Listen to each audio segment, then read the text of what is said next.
Hai teman-teman semua, jumpa kembali bersama Katsu di channel Katekese Sederhana dan Unik. Channel ini berisi ajaran-ajaran gereja Katolik. Katsu harap teman-teman semua dalam keadaan sehat dan bersemangat ya. Teman-teman, video Katsu jangan sembarangan diedit dan diposting ulang ya. Katsu ngeditnya lama dan penuh perjuangan loh. Jangan lupa juga terus dukung Katsu dengan memberikan subscribe, like, dan mengaktifkan notifikasi kalian. Dukungan kalian akan menambah semangat Katsu. Sekarang, mari kita masuk ke dalam video pembelajaran kita. Halo, sahabat-sahabat Katsu. Pada malam hari ini, kita live lagi nih, teman-teman. Kita akan membahas mengenai apa itu apologetika dan apa sih isu-isu yang sering banget disinggung di dalam apologetika kita. Namun sebelum itu kita memulainya dengan doa dulu ya, teman-teman. Silakan Katsu. Oke, jadi teman-teman kita hening dulu sejenak ya. Dalam nama Bapa dan Putra dan Roh Kudus. Amin. Allah Bapa yang Maha Bijaksana, sumber segala ilmu pengetahuan dalam kehidupan kami, tidak henti-hentinya kami menghaturkan syukur dan terima kasih untuk segala berkat dan penyertaan-Mu dalam kehidupan kami.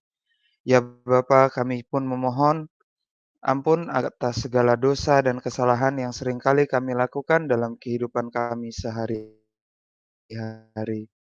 Bapa yang kudus di dalam surga, pada malam hari ini kami ingin menyempatkan diri untuk membahas permasalahan apologetika, istilah yang belakangan ini sering dipergunakan di kalangan YouTuber dimanapun mereka berada. Ya Bapa, oleh karena itu kami mohon agar Engkau mengutus Roh-Mu yang kudus, agar melalui terang Roh Kudus-Mu sendiri, kami dapat mendalami apa itu apologetika. Semuanya ini kami mohonkan agar kami sungguh-sungguh bertumbuh dalam iman kepada Yesus Kristus, Putra-Mu Tuhan kami. Seluruh ucapan syukur dan permohonan ini kami sampaikan dengan perantaran Kristus, Tuhan kami. Amin. Dalam nama Bapa dan Putra dan Roh Kudus. Amin.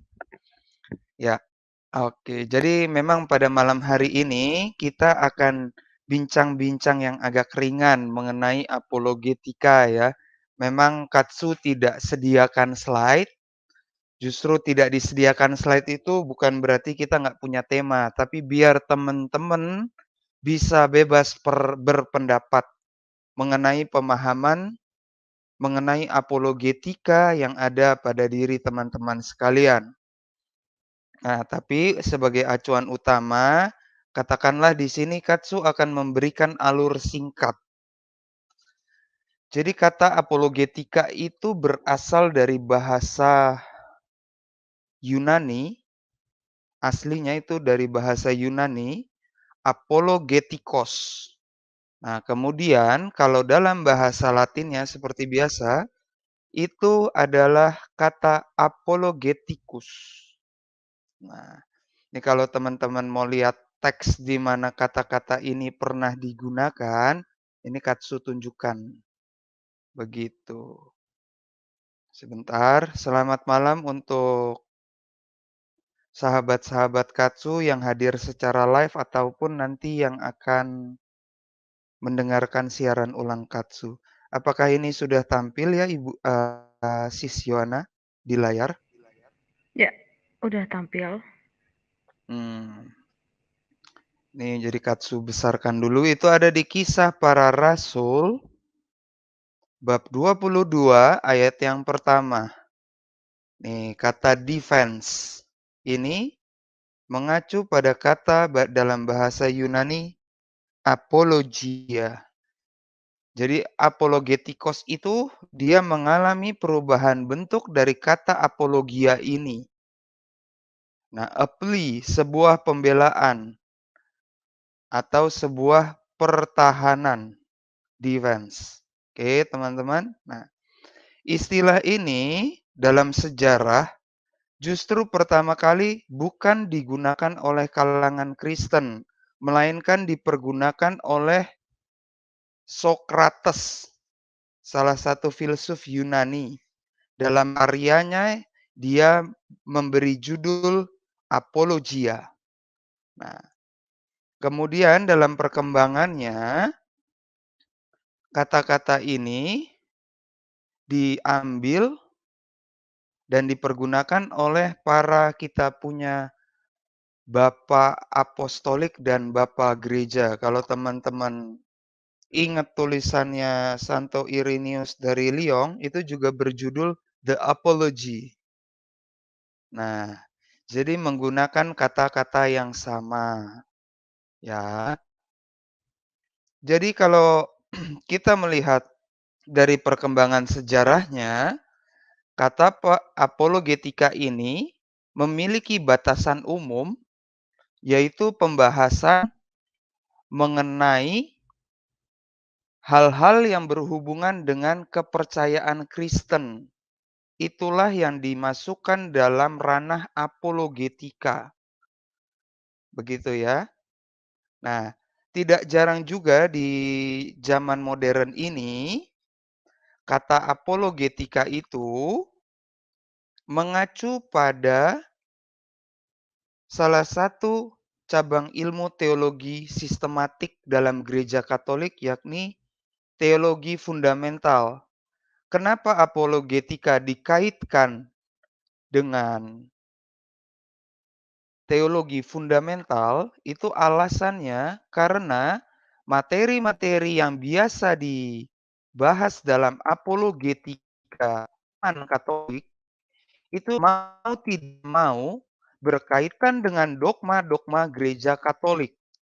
Di pembahasan yang mengenai dogma Maria beberapa waktu yang lalu, Katsu sudah sempat ungkapkan apa itu dogma. Dogma itu menyangkut kebenaran-kebenaran dalam wahyu ilahi yang sebagaimana terpancar dalam teks kitab suci.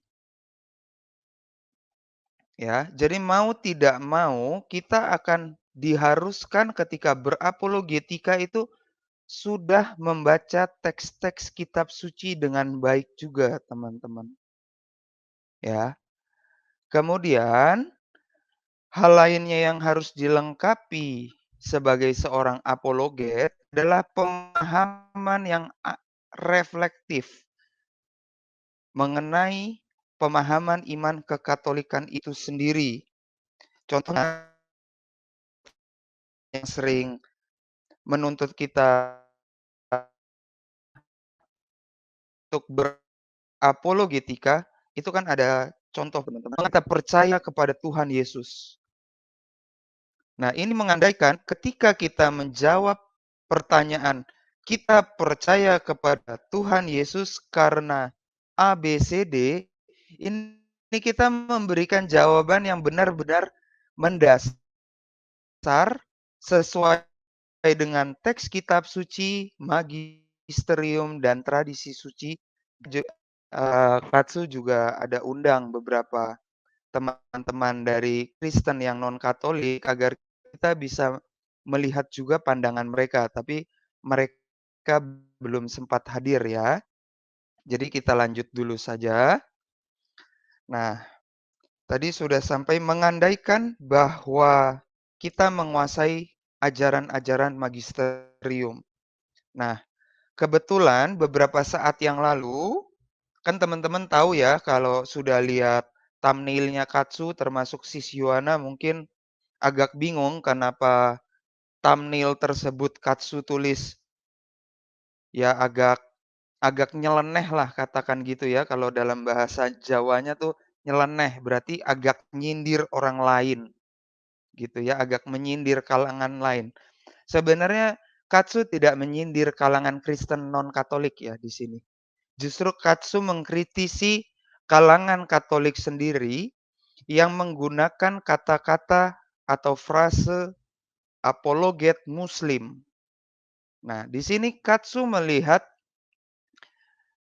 peletakan kata-kata apologet di sini salah kaprah, tidak sesuai dengan makna atau definisi apologetika secara ilmu teologi kekatolikan. Mungkin lebih tepat dikatakan kalau untuk kalangan yang memang non-Kristen itu lebih tepat dikatakan defensor lah. Dia mempertanggungjawabkan imannya, gitu. Ya, jadi harap diperhatikan juga oleh teman-teman Katsu nih kalau menggunakan istilah-istilah yang agak cek dulu arti secara percisnya kata-kata tersebut. Nah, dalam berapologetika itu soalnya tatarannya tidak serta-merta seorang awam itu bisa menjadi seorang apologet karena pemahaman teologi. Dia juga sudah menguasai apa yang dinamakan dogma-dogma gereja secara pasti, serta dia sudah menguasai juga etika-etika moral kekatolikan. Jadi ketika dia memberikan penjelasan tersebut, penjelasan yang diberikan diharapkan mencakup 3 poin penting tadi.